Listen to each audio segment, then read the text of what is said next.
Bismillahirrahmanirrahim. Assalamualaikum warahmatullahi wabarakatuh. Halo adik-adik dimanapun kalian berada. Senang sekali hari ini Misaila bisa menjumpai kalian kembali. Masih di Bahasan PAS Tridaya, bahasan soal dan materi persiapan PAS Tridaya. Tentu saja masih di channel YouTube kesayangan kita, Tridaya Online. Oke adik-adik, hari ini Misaila akan menemani kalian mereview materi pelajaran Bahasa Indonesia kelas 9 semester 1. Nah, adik-adik, sebelum kita memulai kegiatan kita hari ini, yuk kita sama-sama membacakan basmalah.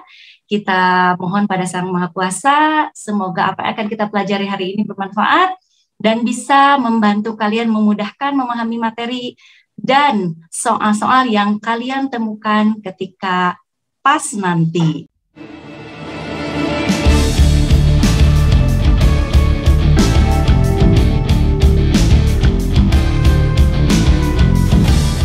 Oke adik-adik masih ingat materi apa yang kita pelajari di semester 1?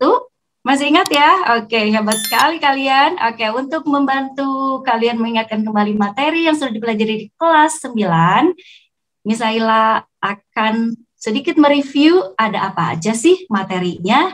Oke adik-adik, di bab pertama kita sudah mempelajari tentang teks laporan. Oke, adik-adik masih ingat apa itu teks laporan? Ya, teks ini adalah teks yang menceritakan tentang hasil percobaan ya, dan percobaan ini dilakukan baik oleh penulis ataupun dilakukan oleh orang lain.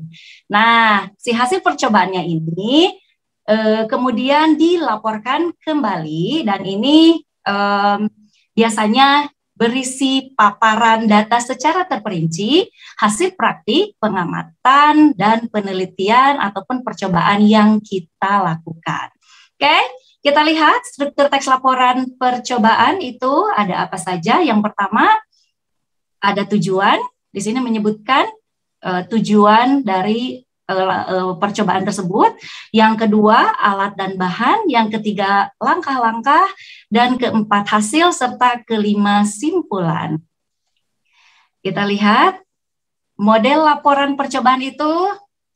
Yang pertama, ada tujuan.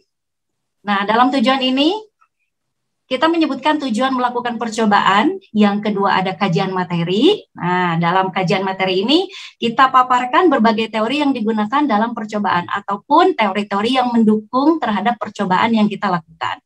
Yang ketiga ada alat dan bahan. Nah, di alat dan bahan, kita paparkan alat dan bahan yang dibutuhkan untuk melakukan percobaan secara detail. Lalu di prosedur atau alat kerja, kita paparkan serangkaian langkah-langkah yang harus dilakukan untuk mencapai tujuan percobaan.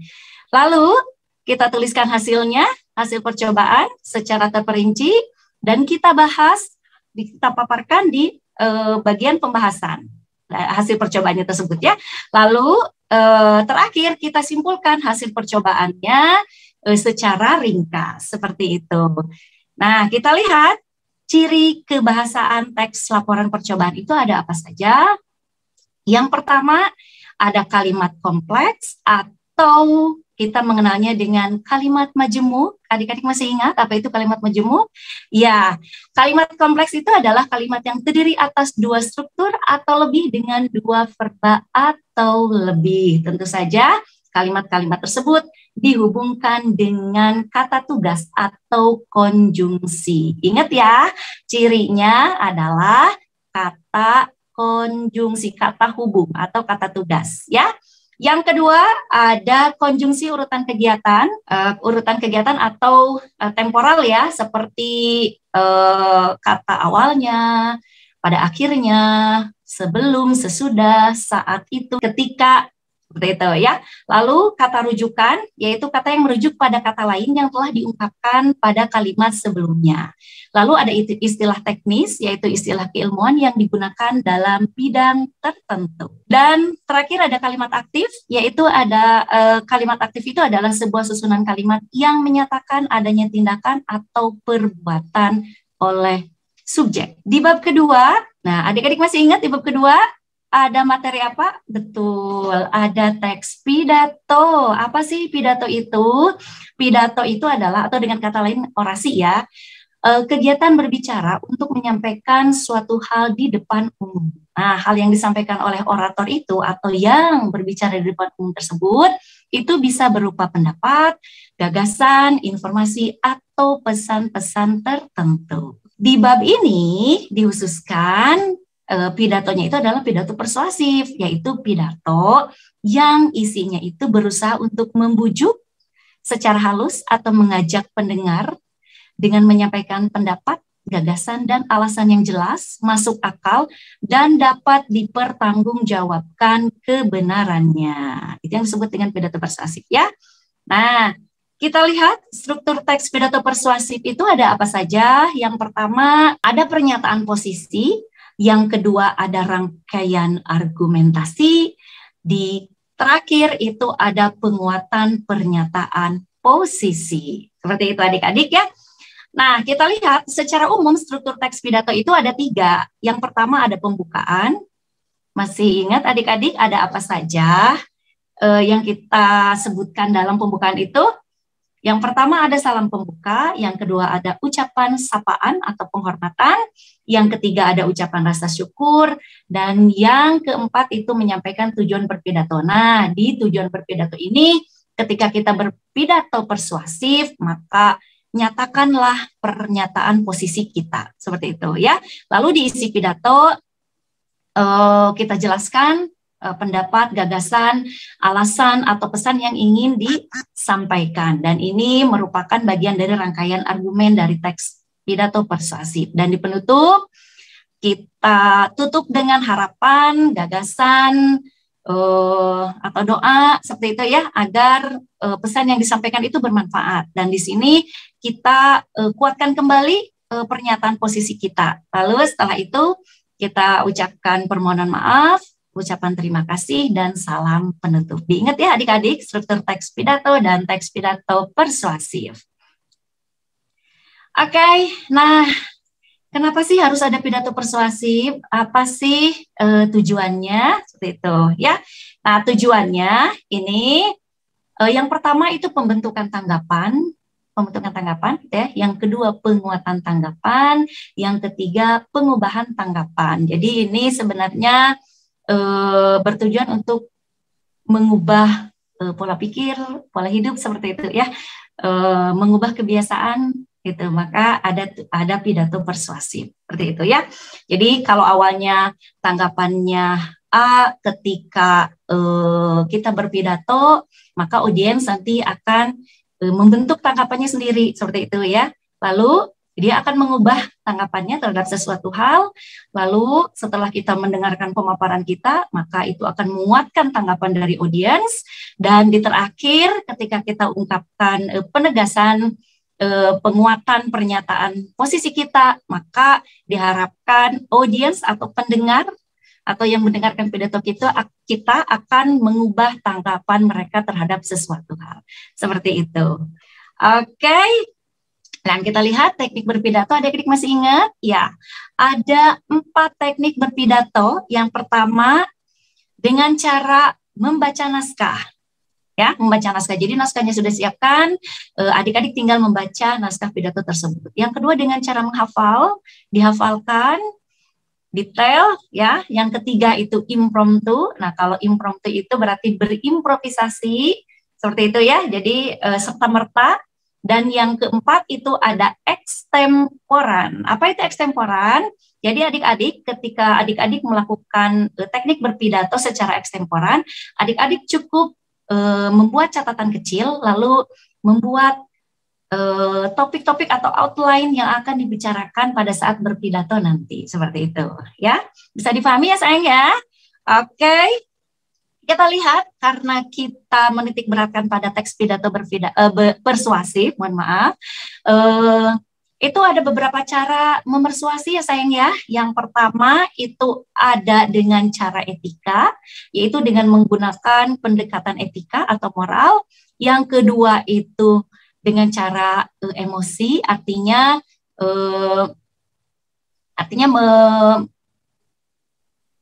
yang kedua itu dengan cara emosi, artinya menggunakan pendekatan emosi. Tuh ya. Dan yang ketiga itu dengan menggunakan pendekatan logika atau hal-hal yang masuk akal seperti itu ya, fakta dan masuk akal. Kita lihat. Nah, ciri kebahasaan teks pidato persuasif itu ada apa saja? Yang pertama, menggunakan kata benda abstrak. Kata benda abstrak itu seperti apa? Nah, kata benda abstrak itu misalnya kata gembira. Gembira itu kan kata sifat ya. Lalu kita bentuk, kita nominalisasikan menjadi kata kegembiraan. Nah, kegembiraan itu adalah kata benda abstrak. Artinya tidak bisa dilihat, tidak bisa didengar, hanya bisa dirasakan. Itu yang dimaksud dengan kata benda abstrak. Yang kedua, menggunakan kalimat pasif. Kalau kalimat pasif itu menitik beratkan pada objek, artinya subjeknya melakukan sesuatu terhadap subjek, seperti itu, terhadap objek. Yang kedua adalah kalimat pasif, artinya menitik beratkan pada kegiatan objek. Oke. Yang kedua itu adalah kalimat pasif. Kalimat pasif itu artinya subjeknya dikenai tindakan oleh objek. Oke, bedanya kalimat aktif dengan kalimat pasif. Kalau kalimat aktif itu menggunakan awalan me, imbuhan awalan me, atau mekan, atau memperkan, atau mei. Kalau kalimat pasif itu kata kerjanya menggunakan imbuhan di. Seperti itu ya. Yang ketiga ada kata tugas atau konjungsi. Yang keempat ada kosakata emotif, yaitu kosakata yang membangkitkan perasaan. Misalnya belajar di Tridaya itu menyenangkan. Nah, itu merupakan kosakata emotif ya. Artinya yang membangkitkan emosi, membangkitkan emosi, seperti itu ya. Lalu kosakata bidang ilmu atau istilah teknis, seperti itu ya. Lalu ada sinonim dan antonim. Sinonim itu persamaan kata dan antonim itu adalah lawan kata. Dan nominalisasi seperti yang tadi itu kata gembira menjadi kegembiraan. Lalu misalnya lagi kata memberlakukan menjadi kata pemberlakuan, seperti itu ya, itu merupakan nominalisasi atau pembendaan. Dan yang terakhir ada modalitas. Apa itu modalitas? Karena teksnya teks pidato persuasif, maka perlu ada kata-kata modalitas di situ. Misalnya ada kata harus, dapat, bisa, seperti itu ya. Itu termasuk ke dalam modalitas. Oke, adik-adik bisa dipahami ya? Oke, yang ketiga, ada cerpen. Nah, adik-adik, apa itu cerpen? Masih ingat? Ya, cerpen itu adalah cerita pendek. Apa sih cerita pendek itu? Ini beberapa pendapat yang kita temukan itu menjelaskan bahwa cerpen itu adalah sebuah cerita yang selesai dibaca dalam sekali duduk atau kira-kira berkisar antara setengah sampai 2 jam. Nah, apalagi buat adik-adik yang suka membaca, insya Allah nggak akan sampai 2 jam. Setengah jam aja pasti sudah selesai, ya. Oke, dan ini menurut Burhan Nurgiantoro dalam bukunya yang berjudul Teori Pengkajian Fiksi. Oke, lalu menurut H.B. Yasin, cerpen itu adalah sebuah cerita singkat yang harus memiliki bagian terpenting, yaitu perkenalan, pertikaian, dan penyelesaian. Sementara menurut J.S. Badudu, cerpen itu adalah cerita yang hanya menjurus serta terfokus pada satu peristiwa saja. Makanya disebutnya cerita pendek. Ya, kalau panjang itu namanya novel. Oke, adik-adik, kita lihat struktur teks cerpen itu ada apa saja ya. Yang pertama, itu ada orientasi. Tadi seperti yang dikatakan oleh Bapak H.B. Yasin, itu ya, setidaknya memiliki 3 bagian, perkenalan, pertikaian, dan penyelesaian. Nah, di bagian pertama itu ada orientasi. Di orientasi ini terdapat pengenalan tokoh, latar tempat, dan waktu, serta pengenalan karakter dan arah kepada komplikasi. Lalu yang kedua, itu adalah rangkaian peristiwa. Nah, rangkaian peristiwa itu adalah rangkaian peristiwa yang tak terduga yang dialami oleh tokoh. baru masuk ke komplikasi. Apa itu komplikasi? Komplikasi itu adalah konflik yang dialami oleh tokoh, ya. Dan dalam bagian ini juga tokoh mengarah kepada solusi. Oke. Dan terakhir itu ada resolusi. Adik-adik masih ingat ya? Resolusi itu adalah solusi untuk masalah berhasil dicapai, ya. Dan ini merupakan cara pengarang mengakhiri ceritanya. Seperti itu adik-adik, diingat ya strukturnya. Oke, kita lihat ada unsur-unsur pembangun teks cerpen, unsur-unsur intrinsik, ya. Kita mengenalnya dengan istilah unsur-unsur intrinsik. Nah, apa saja unsur-unsur intrinsik yang ada dalam teks cerpen itu? Yang pertama ada tema. Tema itu adalah ide pokok keseluruhan teks tersebut, ya, keseluruhan cerita pendek tersebut. Yang kedua ada alur. Alur itu adalah plot, ya. Masih ingat adik-adik? Alur itu ada 3 macam. Yang pertama ada alur maju, ada alur mundur, dan yang ketiga ada alur campuran. Oke adik-adik, yang ketiga ada setting. Apa itu setting? Setting itu latar sayang ya. Apa sih latar itu? Nah, ada 3 jenis latar yang ada dalam cerpen. Yang pertama ada latar tempat, yang kedua ada latar waktu, dan yang ketiga ada latar suasana. Oke, dan yang keempat, unsur-unsur pembangun teks cerpen itu ada tokoh dan penokohan. Tokoh serta wataknya. Nanti selepas ini Misaila akan bahas mengenai penokohan ini, ya. Dan yang keempat itu ada amanat, pesan moral yang ingin disampaikan pengarang kepada pembaca melalui cerpennya. Dan selanjutnya ada sudut pandang. Apa itu sudut pandang? Sudut pandang itu adalah cara penulis atau pengarang memosisikan dirinya dalam karyanya, dalam ceritanya. Nanti misalnya bahas lepas ini. Lalu ada gaya bahasa. Apa itu gaya bahasa? Gaya bahasa adalah kemampuan atau kemampuan, ya, mohon maaf. Apa itu gaya bahasa? Gaya bahasa itu adalah kemampuan penulis mengolah kata-kata supaya menjadi lebih menarik untuk dibaca, ya.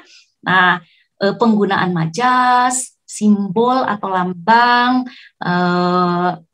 itu merupakan termasuk ke dalam gaya bahasa, ya. Oke, adik-adik, kita lihat seperti yang sudah Misaila tadi janjikan. Nah, sudut pandang pada cerpen. Oke.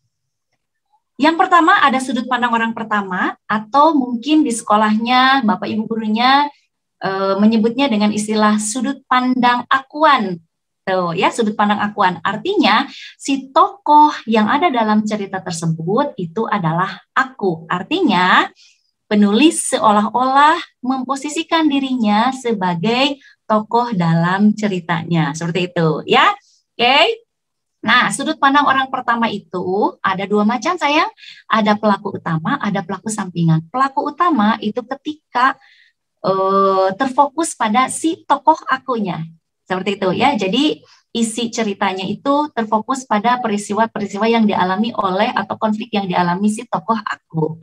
Kalau pelaku sampingan, tokoh aku menceritakan tokoh yang lain. Jadi yang jadi fokus itu bukan tokoh aku, tapi tokoh yang lain, seperti itu, ya. Oke. Yang kedua itu ada sudut pandang orang ketiga. Nah, sudut pandang orang ketiga juga ada 2 macam sayang ya.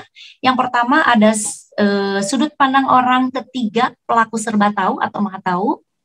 Artinya sudut pandang orang ketiga itu penulis memposisikan dirinya sebagai orang lain, ya. Nah, dia meminjam nama orang lain, dia meminjam tokoh yang lain untuk masuk ke dalam ceritanya. Nah, si penulis dia seolah-olah behind the scene, seperti itu, ya. Nah, dan ketika dia menuliskan sudut pandang orang ketiga pelaku serba tahu, artinya si penulis itu mengetahui segalanya, peristiwa yang dialami oleh si tokoh, apa yang ada dalam pikiran tokoh, apa yang dirasakan oleh tokoh. Itu artinya si penulis memposisikan dirinya sebagai sudut pandang orang ketiga pelaku serba tahu atau maha tahu. Nah, yang kedua ada pelaku pengamat atau terbatas. Di sudut pandang orang ketiga pelaku pengamat atau terbatas ini, penulis memposisikan dirinya seolah-olah tidak mengetahui semuanya, gitu ya. Jadi tidak dituliskan apa yang dirasakan, apa yang dipikirkan oleh tokoh itu, tidak dituliskan secara gamblang seperti itu, ya. Itu perbedaannya sayang, sudut pandang orang pertama dengan sudut pandang orang ketiga. Bisa dipahami ya? Oke, nah untuk lebih memahaminya, kita lihat contoh dari sudut pandang orang pertama pelaku utama. Kita lihat di sini ada kutipan, aku masih menunggu di halte bus ini, sudah hampir setengah jam bus yang kutunggu tak kunjung datang juga. Satu persatu orang-orang yang menunggu bersamaku mulai pergi seiring hadirnya bus yang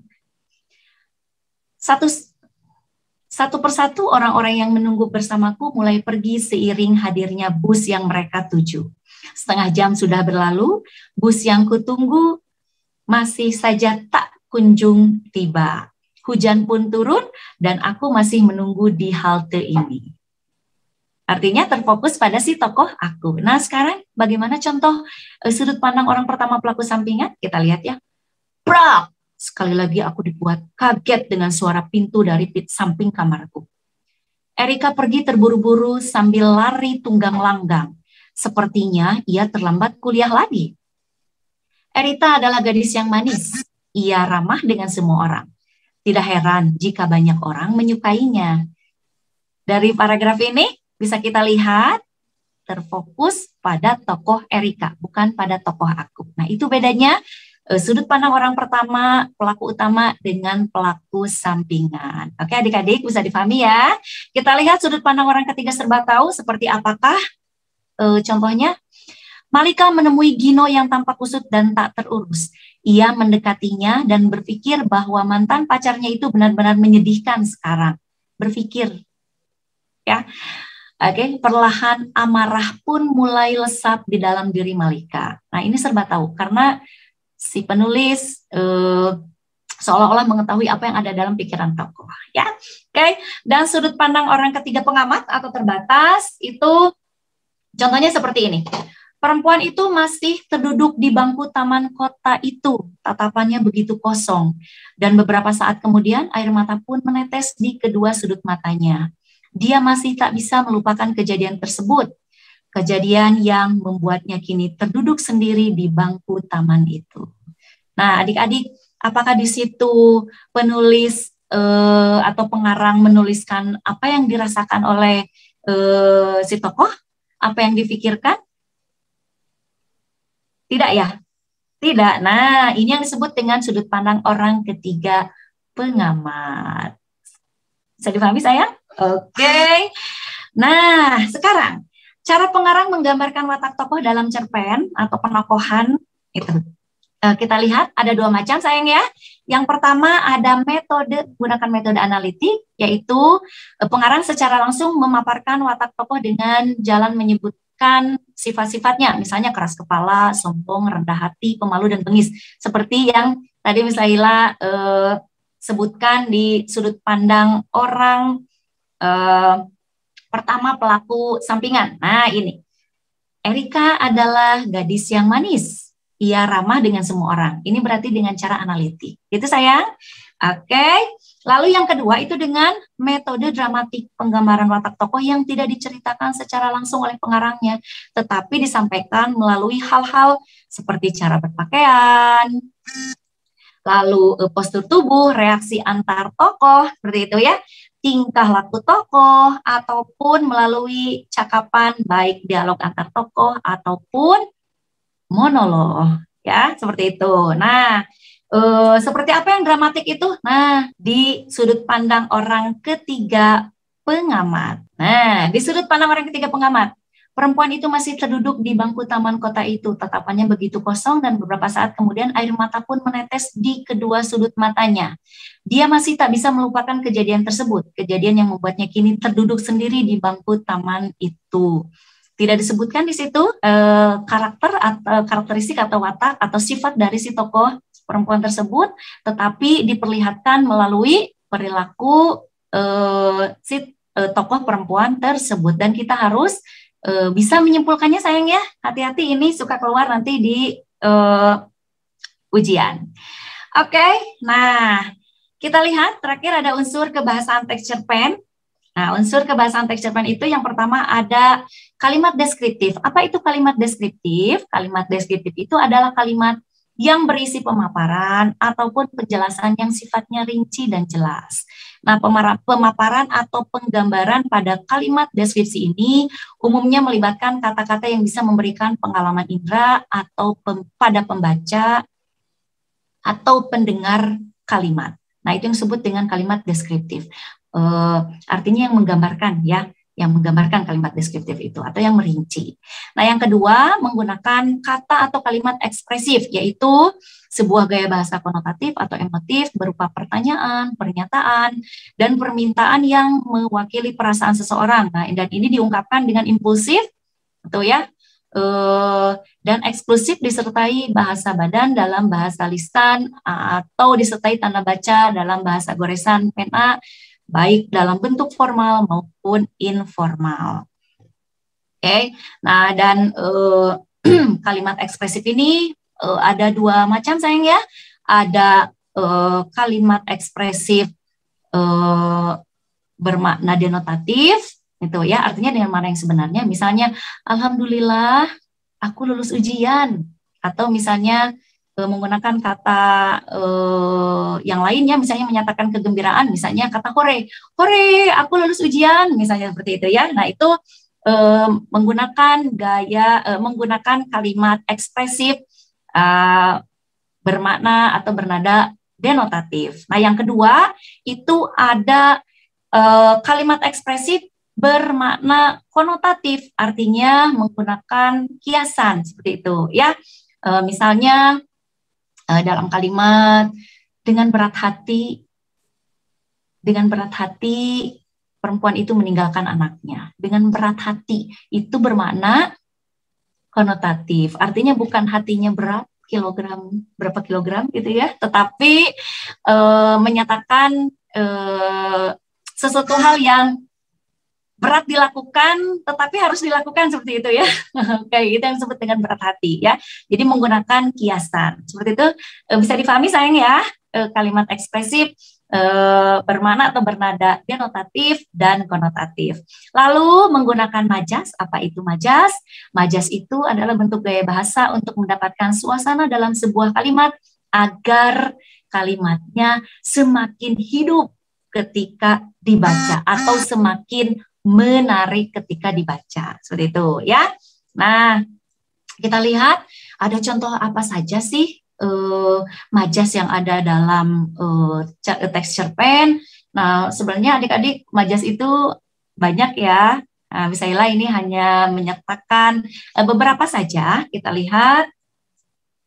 Yang pertama ada majas repetisi, berarti yang mengulang-ulang, gitu ya, baik kata ataupun kalimat ataupun frase ya, yang diulang-ulang. Misalnya, aku benci kamu, aku tidak ingin bertemu denganmu, aku ingin kamu pergi sejauh mungkin, aku, seperti itu ya. Berarti itu menggunakan majas repetisi. Yang kedua ada eufemisme. Apa itu majas eufemisme? Nah, majas eufemisme ini adalah majas yang menghaluskan kata ya, menghaluskan kata supaya lebih nyaman didengar. Misalnya, mohon maaf, buta itu kita eufemismekan jadi tunanetra, seperti itu ya. Oke, lalu litotes itu yang merendahkan diri, misalnya mampirlah ke gubukku, padahal rumahnya seperti istana, itu yang merendahkan diri ya. Lalu pleonasme itu majas yang melakukan penegasan, penekanan, walaupun sebenarnya itu kurang perlu ya, tetapi ya itulah ada majas yang seperti itu. Misalnya, maju ke depan. Ke depan itu adalah pleonasmenya. Sebenarnya tidak disertakan ke depan juga, semua orang tahu. Maju itu pasti ke depan, seperti itu ya. Mundur pasti ke belakang, tapi dalam pleonasme itu disebutkan mundur ke belakang, naik ke atas, turun ke bawah, seperti itu ya. Oke, lalu ada majas hiperbola, ini yang melebih-lebihkan, misalnya banjir keringat, banjir darah, itu ya. Lalu simile, nah simile ini perumpamaan ya, dan ini ditandai dengan kata ibarat, bagaikan, umpama, bak, seperti, laksana, seperti itu ya. Misalnya, wajahmu cantik bagaikan bidadari. Cie, oke. Lalu ada metafora. Nah, apa itu metafora? Kalau metafora, ingat aja, metafora itu julukan. Misalnya, si jago merah. Nah, ini julukan untuk api. Dewi malam. Nah, itu julukan untuk bulan. Raja siang, julukan untuk matahari. Ya, raja hutan. Julukan untuk apa? Iya betul, Raja Hutan itu julukan untuk singa. Lalu ada majas personifikasi. Apa itu personifikasi? Dari kata person, person itu orang, manusia, artinya memanusiakan benda mati. Ya, jadi benda mati seolah-olah hidup seperti manusia. Misalnya daun melambai-lambai, angin memanggil, nah, seperti itu ya. Lalu ironi, kalau ironi ini menyindir secara halus. Misalnya, pagi benar kamu datang. Pagi benar kamu datang. Sekarang sudah jam 12 loh. Pagi benar kamu datang. Sekarang sudah jam 12 loh. Waktunya istirahat. Nah, itu menyindir secara halus. Dan itu merupakan contoh majas ironi. Gitu adik-adik, bisa difahami sayang ya. Oke. Nah, adik-adik, di bab keempat itu ada teks tanggapan. Adik-adik masih ingat apa itu teks tanggapan? Ya, betul. Teks tanggapan itu adalah teks yang berisikan kritik tajam terhadap suatu hal atau persoalan mengenai kesalahan atau kekurangan, mohon maaf ya. Dan biasanya ini terjadi pada saat perdebatan. Oke. Nah, teks tanggapan ini, kenapa sih harus ada teks tanggapan? Kenapa sih kelas 9 harus belajar teks tanggapan? Karena melalui teks tanggapan ini diharapkan kalian itu bisa bersikap mohon maaf.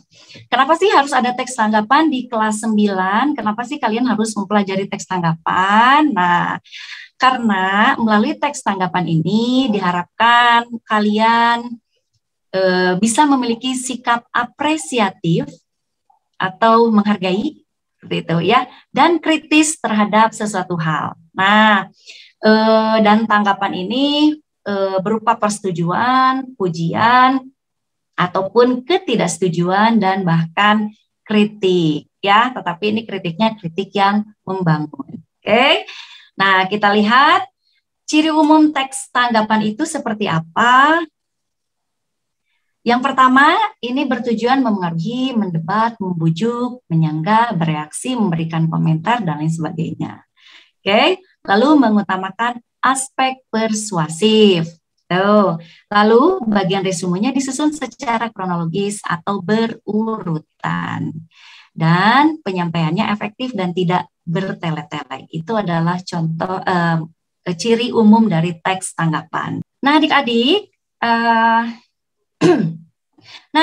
struktur teks tanggapan itu ada apa saja? Kita lihat. Yang pertama itu ada konteks. Nah, konteks itu berisi apa? Konteks itu berisi apa yang ditanggapi, kapan, di mana peristiwa tersebut terjadi, lalu ada peristiwa apa, apakah politik, peristiwa sosial, ataupun budaya. Yang kedua itu deskripsi. Nah, di deskripsi ini ada apa saja? Nah, di deskripsi ini kita paparkan apa dan bagaimana sesuatu itu terrealisasi atau dihasilkan atau diciptakan. Lalu, terakhir ada bagian penilaian. Nah, ini berisi tentang apa yang kita pikirkan tentang sesuatu tersebut. Seperti itu ya. Ingat, tiga struktur teks tanggapan. Yang pertama ada konteks, yang kedua ada deskripsi, dan yang ketiga ada penilaian. Dan kita lihat model teks tanggapan tulisan atau kritik, dan ini berupa kritik sastra, artinya kita menanggapi karya sastra atau mengomentari karya sastra. Adik-adik masih ingat teks ulasan yang adik-adik pelajari di kelas 8. Nah, itu termasuk ke dalam teks tanggapan tulisan. Seperti itu ya. Nah, kita lihat di bagian konteks itu ada apa? Misalnya kita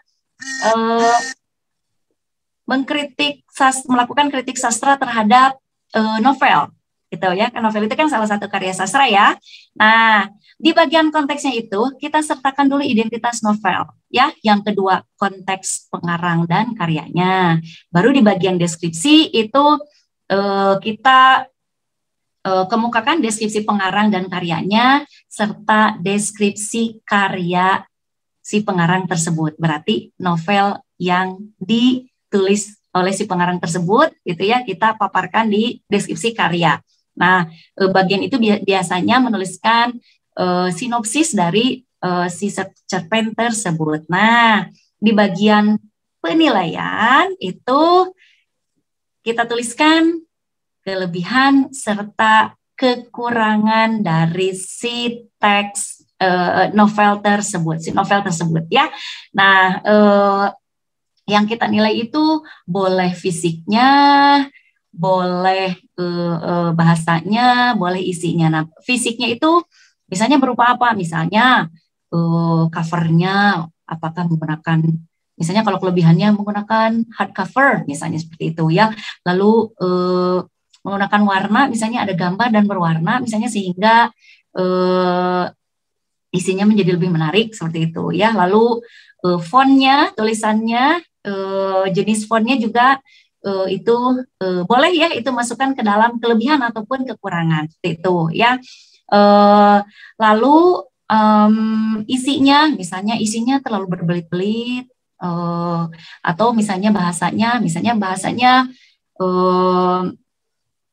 banyak menggunakan bahasa serapan misalnya gitu, atau menggunakan bahasa gaul misalnya yang hanya dimengerti oleh anak-anak muda misalnya seperti itu ya. Itu bisa jadi kekurangan karena mungkin untuk yang usianya lebih gitu ya, mungkin saja ada yang belum mengenal misalnya kata-kata gaul seperti itu, misalnya kata mager seperti itu ya. Nah, itu bisa jadi termasuk ke dalam penilaian. Nah, lalu selepas kita memberikan penilaian terhadap kelebihan dan kekurangan kita, maka nyatakan rekomendasi kita, pendapat kita terhadap buku tersebut. Misalnya buku ini layak dibaca atau enggak, layak dibaca oleh siapa dan lain sebagainya. Seperti itu ya sayang ya, bisa dipahami ya. Oke. Nah adik-adik, itu tadi review materi Bahasa Indonesia kelas 9 semester 1. Nah sekarang kita masuk ke pembahasan soal-soal yang sering keluar dalam ujian di sekolah. Kita lihat. Oke adik-adik, kita lihat soal yang pertama. Sebuah paragraf yang berisi karbohidrat memegang peranan penting dalam alam karena menjadi sumber energi utama bagi tubuh manusia. Semua karbohidrat berasal dari tubuh tumbuhan. Melalui proses fotosintesis, klorofil tanaman dengan bantuan sinar matahari mampu membentuk karbohidrat dari karbon dioksida berasal dari udara dan air dari tanah. Karbohidrat yang dihasilkan adalah karbohidrat sederhana glukosa. Pada saat itu pula dihasilkan oksigen yang lepas ke udara. Nah, adik-adik tahu paragraf ini termasuk pada bagian apa?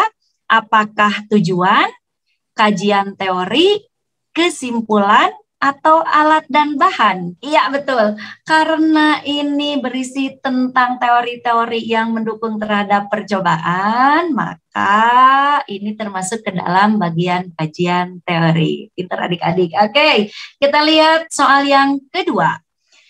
Kalimat di bawah ini yang menggunakan kata kerja aktif, ingat kata kerja aktif itu kata kerjanya ditandai oleh awalan me atau ber, seperti itu ya.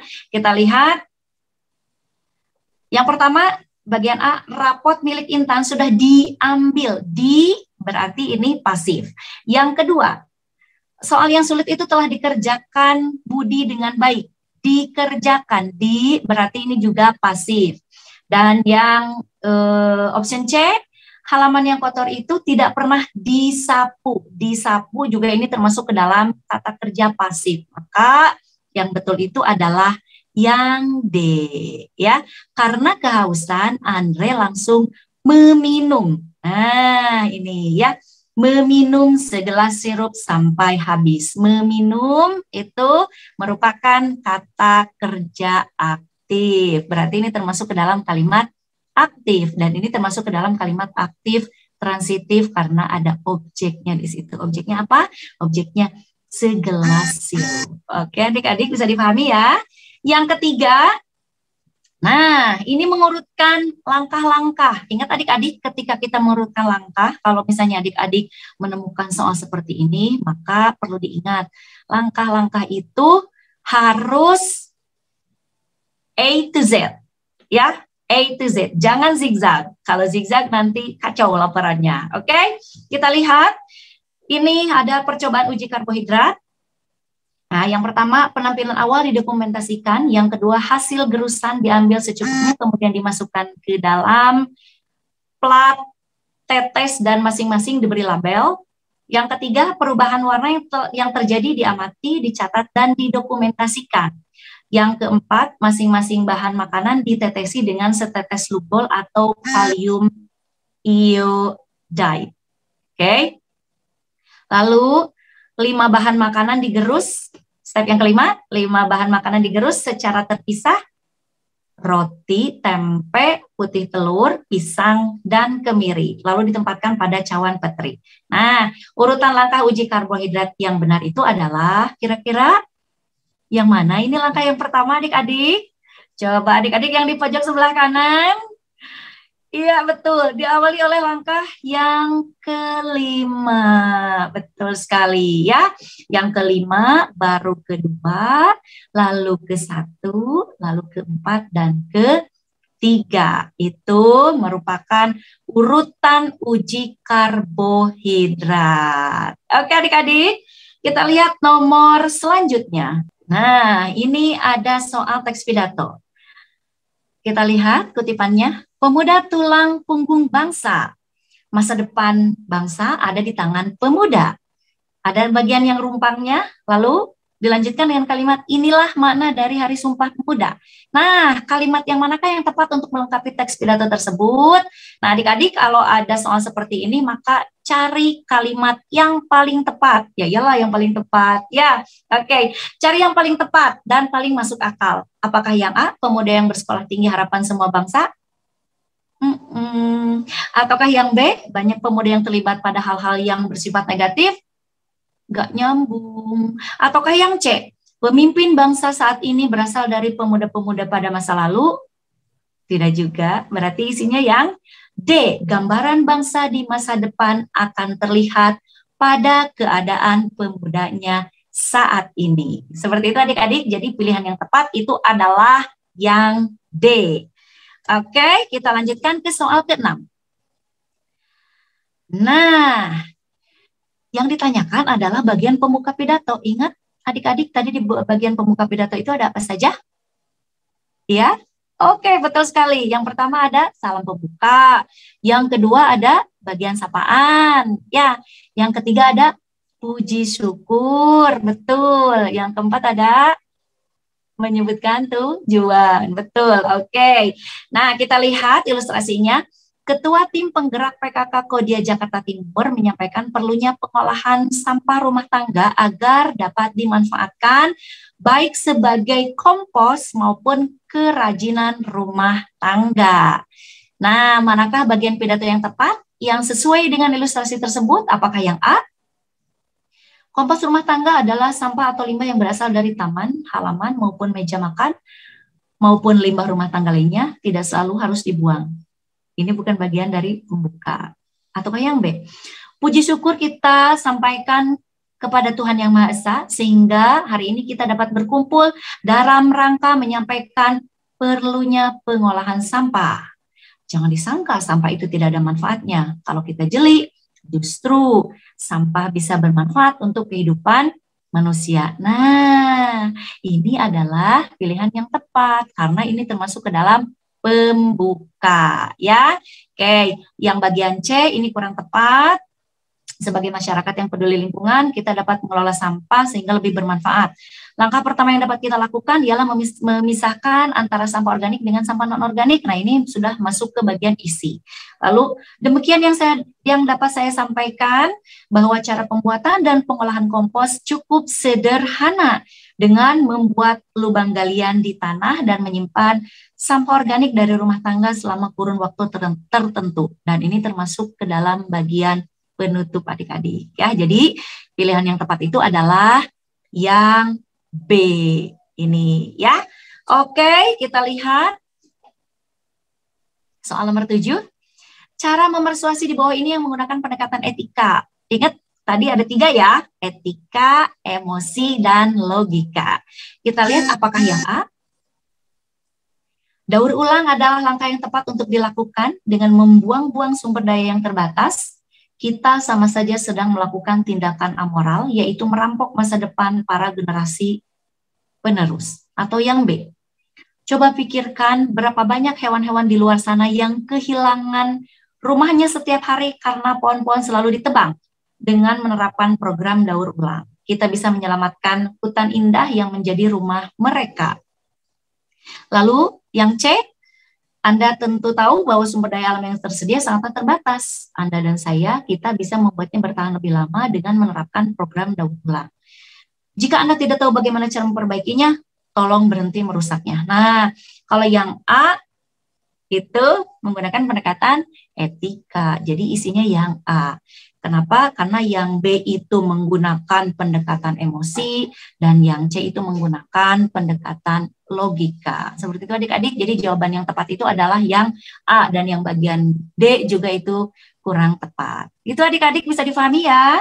Oke, kita lihat soal nomor 8 dan nomor 9. Nah, kita lihat ada pertanyaan tentang texture pen dan ini membahas tentang soal sudut pandang pengarang. Ingat tadi ada berapa? Ada 2 ya, sudut pandang orang pertama dan sudut pandang orang ketiga. Oke. Berawal dari pagi hari di saat aku mau berangkat kerja, tiba-tiba kepalaku pusing dan selalu batuk sambil mengeluarkan darah dan sakit pada bagian dada. Sudah ketahuan sudut pandang orang keberapa? Iya, sudut pandang akuan, orang pertama. Tapi apakah pelaku utama atau pelaku sampingan? Kita lihat. Seringkali pula aku mengalami sesak napas. Ya, awalnya aku tak menghiraukan kejadian itu, tapi lama-lama semua itu sering terjadi pada diriku. Aku tak pernah menceritakan semua ini pada siapapun termasuk orang tuaku. Dengan rasa penasaran, aku pergi ke rumah sakit terdekat seorang diri dan aku mulai menceritakan semua keluhanku kepada dokter. Awalnya, aku tak percaya setelah dokter mengatakan bahwa aku divonis penyakit yang mematikan ini, kanker paru-paru. Aku sangat terpukul sekali saat itu. Terfokus pada siapa? Pada tokoh aku ya, berarti sudah ketahuan jawabannya orang pertama, pelaku utama. Sip. Nah, sekarang kita lihat konfliknya. Konfliknya apa sih? Permasalahannya apa sih? Gitu ya. Nah, apakah yang A, tokoh aku selalu batuk mengeluarkan darah dan sakit pada bagian dada? Ataukah yang B, tokoh aku belum bercerita pada siapapun tentang penyakitnya? Ataukah yang C, tokoh aku sangat terpukul mendengar vonis dari dokter? Ataukah yang D, tokoh aku divonis dokter menderita kanker paru-paru? Kira-kira mana yang menjadi konflik dalam cerita tersebut? Iya, adik-adik pintar sekali. Betul, jawabannya adalah D ya. Tokoh aku divonis dokter menderita penyakit kanker paru-paru. Oke, adik-adik, kita lihat nomor 10.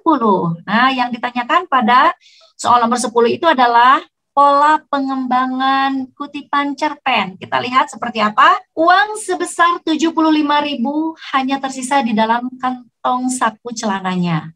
Ia harus pandai mengatur jumlah pengeluaran setiap hari. Ia makan sehari 1 kali.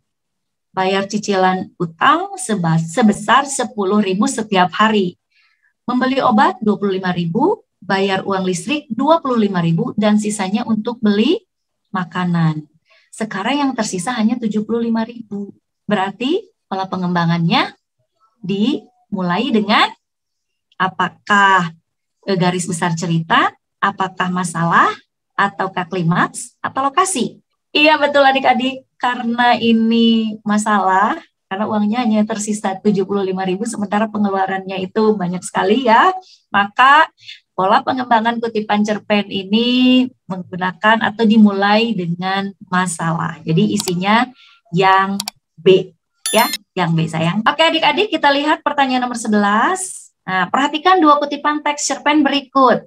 Oke, kita lihat kutipannya ya. Teks pertama, di ufuk timur matahari belum tampak, udara pada pagi hari terasa dingin, alam pun masih diselimuti embun pagi. Seorang anak mengayuh sepedanya di tengah jalan yang masih lengang. Siapakah gerangan anak itu? Ia adalah seorang penjual koran yang bernama Doni. Dan di kutipan teks kedua, pagi itu rasanya tidak seperti biasanya, entah angin apa yang membawa Danu hingga pagi-pagi sekali Danu sudah bangun dari tempat tidurnya. Pukul 7, ia sudah siap-siap untuk berangkat kuliah, sambil duduk-duduk membayangkan ia menjadi guru yang sukses seperti yang selalu ia banggakan. Loh, Le, kok malah duduk-duduk aja? Sana berangkat kuliah, bukannya kamu ingin berubah dan menjemput impianmu menjadi guru yang sukses? Oke, kita lihat pertanyaannya seperti apa. Nah, pertanyaannya adalah, perbedaan penggunaan bahasa kedua kutipan cerita tersebut adalah, kita lihat, bagian A, menggunakan konjungsi penambahan, atau di bagian teks pertama menggunakan konjungsi penambahan. Konjungsi penambahan itu ada kata dan, serta, ya. Ataukah menggunakan konjungsi waktu. Konjungsi waktu itu ada kata saat, setelah, sesudah, ketika, sebelum, gitu ya. Oke, kita lihat. Apakah di sini ada kata-kata tersebut? Tidak ada ya adik-adik ya. Oke, berarti pilihan yang pertama kurang tepat. Yang kedua, menggunakan kalimat langsung. Ingat, tandanya kalimat langsung itu adalah menggunakan tanda tanda kutip ya, tanda kutip. Oke, menggunakan tanda kutip. Lalu menggunakan kalimat tidak langsung, berarti mengubah kalimat langsung menjadi kalimat tidak langsung. Kita lihat apakah ada kalimat langsung di sini. Di bagian pertama tidak ada ya, ini hanya ada kalimat rincian saja atau kalimat deskriptif ya. Nah, barulah di kalimat kedua ada kalimat langsung, berarti terbalik ya. Oke, berarti pilihannya kurang tepat. Oke, yang bagian C menggunakan kalimat aktif dan yang bagian teks 2-nya menggunakan kalimat pasif. Apakah betul? Kita lihat. Nah, diselimuti itu pasif berarti ada di teks yang pertama. Oke. Kalau di sini, apakah ada kalimat pasifnya? Ada yang di-nya di sini. Ya, adik-adik ikutan baca kan? Oke. Nggak ada ya? Betul, nggak ada. Berarti itu juga bukan jawabannya. Dan terakhir, apakah betul yang D? Teks pertama itu menggunakan makna lugas. Lugas itu berarti langsung pada artinya menggunakan makna denotatif ya. Lalu yang kedua menggunakan makna kiasan. Kita lihat, apakah betul? Nah, di ufuk timur matahari belum tampak. Nah, berarti denotatif ya. Udara pada pagi hari terasa dingin. Denotatif. Kecuali kalau menggunakan kata menusuk. Itu ya, menusuk tulangku. Nah, seperti itu. Atau menusuk tulang. Nah, itu berarti kiasan. Atau majas ya. Alam pun diselimuti embun pagi. Nah, ini diselimuti majas. Lalu seorang anak mengayuh sepedanya di tengah jalan yang masih lengang. Siapakah gerangan anak itu? Ia adalah seorang penjual koran yang bernama Doni. Nah, ini hampir semuanya menggunakan makna lugas ya. Nah, di sini apakah ada yang menggunakan makna kiasan? Ada sayang. Nah, di kalimat terakhir, menjemput impian. Menjemput impian itu berarti bukan berarti kita naik mobil. Jemput impiannya misalnya di bandara, bukan ya. Tetapi menjemput impian itu artinya melakukan ikhtiar, melakukan usaha untuk mewujudkan apa yang kita cita-citakan. Itu yang disebut dengan menjemput impian. Bisa dipahami adik-adik? Oke. Jadi jawabannya yang D sayang ya. Kita lihat pertanyaan nomor 12. Yang ditanyakan adalah gagasan utamanya. Ingat, gagasan utama itu ada yang terletak di awal paragraf, ada yang terletak di akhir paragraf, ada yang campuran. Di awal paragraf disebutkan, di akhir paragraf juga ditegaskan kembali ya. Oke. Nah, kita lihat salah satu program pemerintah dalam masa pembangunan adalah usaha penyebaran penduduk Jawa, Bali, dan Lombok atau Jambal. Untuk lebih memperjelas keprihatinan, disebutlah penyebaran itu dengan nama khusus, yaitu transmigrasi. Bahkan dalam kaitan itu, Bung Hatta berkata dalam Kongres Ahli-Ahli Ekonomi di Jogja, tanggal 3 Februari tahun 1946, beliau mengatakan, suatu masalah yang maha penting dalam rangkaian politik kemakmuran adalah transmigrasi. Kalau ini tidak dipecahkan, Indonesia tidak akan makmur. Seperti itu, ya. Maka gagasan utamanya adalah, adik-adik bisa menebak di manakah letak gagasan utamanya, di awal atau di akhir? Oke, ya adik-adik yang di pojok sebelah kiri, betul sekali jawabannya itu ada di awal paragraf ya. Jadi isinya adalah yang B ya, program pemerintah dalam masa pembangunan. Seperti itu adik-adik ya. Oke, kita lihat nomor 13. Struktur teks tanggapan yang tepat. Masih ingat adik-adik ada 3 KDP. KDP, konteks, deskripsi, penilaian. Jadi isinya adalah B ya. Oke adik-adik, kita lihat nomor 14. Nah, yang ditanyakan adalah kalimat pujian. Adik-adik, yang namanya teks tanggapan itu ada unsur kritik dan pujian. Apa itu pujian? Pujian itu adalah komentar terhadap kelebihan, dan kritik itu adalah komentar terhadap kekurangan. Ketika menyampaikan baik pujian maupun kritik, dua-duanya harus disampaikan dengan menggunakan bahasa yang nyaman untuk didengar, atau dengan kata lain menggunakan bahasa yang sopan, gitu ya. Walaupun yang diungkapkannya itu pujian, tetap harus menggunakan bahasa yang sopan, apalagi yang namanya kritikan. Kenapa? Karena kritikan itu termasuk yang namanya kritikan itu adalah komentar terhadap kekurangan. Jadi harus disampaikan secara hati-hati, dan ini menggunakan bahasa yang santun, bahasa yang sopan, seperti itu adik-adik ya. Jadi kalaupun nanti adik-adik misalnya mengomentari suatu acara, suatu hal, mengomentari hasil karya teman-teman adik-adik dan lain sebagainya gitu ya. Kalaupun adik-adik menemukan banyak kekurangan, maka ketika menyampaikan kekurangan itu, maka dahulukan pujian ya, dahulukan pujian. Walaupun misalnya hanya ada 20% kelebihannya, yang bagus-bagusnya tetap utamakan itu dulu ya, sampaikan pujiannya itu dulu, baru kritikannya, dan upayakan kritikannya itu yang menggunakan bahasa yang sopan ataupun santun, seperti itu ya. Oke, kita lihat kutipan paragrafnya. Dalam rangka memperingati ulang tahun SMP Setiabudi, OSIS SMP Setiabudi mengadakan pementasan teater dari kelompok teater SMP Setiabudi. Dalam rangka memperingati ulang tahun SMP Setiabudi, OSIS SMP Setiabudi mengadakan pementasan teater. Pementasan teater dari kelompok teater SMP Setiabudi dihadiri beberapa tamu undangan, guru, karyawan, dan siswa-siswi SMP Setiabudi. Beberapa tamu undangan mengatakan bahwa pementasan teater tersebut sangat bagus. Sementara itu, beberapa siswa SMP Setiabudi menganggap pementasan tersebut sangat jelek dan tidak pantas untuk dipertunjukkan di depan tamu undangan. Maka kalimat pujian yang sopan yang digunakan untuk memuji pementasan teater tersebut adalah apakah yang A? Kita lihat adik-adik. Sebenarnya pementasan kelompok teater SMP Setiabudi sangat memukau, akan tetapi kostum yang digunakan kurang mendukung penampilan mereka. Ataukah yang B? Penonton pementasan berduyun-duyun ingin melihat pementasan teater SMP Setiabudi. Panitia sangat pandai mempromosikan acara pementasan tersebut. Ataukah yang C? Sungguh luar biasa pementasan teater tadi menurut saya. Belum ada kelompok teater remaja yang dapat menandingi pementasan tadi. Ataukah yang D?